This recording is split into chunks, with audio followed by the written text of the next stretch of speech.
বিশ্বের সবচেয়ে জনপ্রিয় টিকটকার খাবিলে ২৫ বছর বয়সী এই তারকার পুরো নাম সেরিনজে খাবানেলে। জন্ম সেনেগালে হলেও শৈশবে মা-বাবার সঙ্গে ইতালিতে পাড়ি জমান তিনি। পরে পেয়েছিলেন ইতালির নাগরিকত্ব।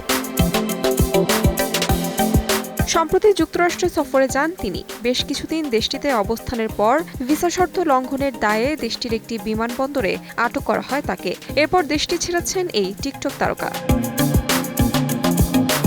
শুক্রবার লাস ভেগাস শহরের হ্যারি রেইড আন্তর্জাতিক বিমানবন্দরে মার্কিন অভিবাসন ও শুল্ক প্রয়োগকারী সংস্থার কর্মকর্তাদের হাতে আটক হন তিনি। আইসিএস জানিয়েছে, খাবিলেইম ৩০ এপ্রিল যুক্তরাষ্ট্রে আসেন। মেয়াদ শেষ হওয়ার পরও ভিসা শর্ত ভঙ্গ করে দেশটিতে অবস্থান করছিলেন তিনি। তবে কোনো নির্বাসন আদেশ ছাড়াই তাকে যুক্তরাষ্ট্র থেকে স্বেচ্ছা প্রস্থানের অনুমতি দেওয়া হয়েছে।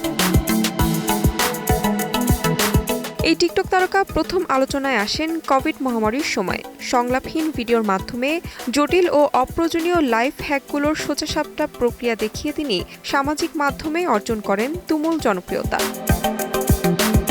তাহমিনা তন্নি, সময় সংবাদ।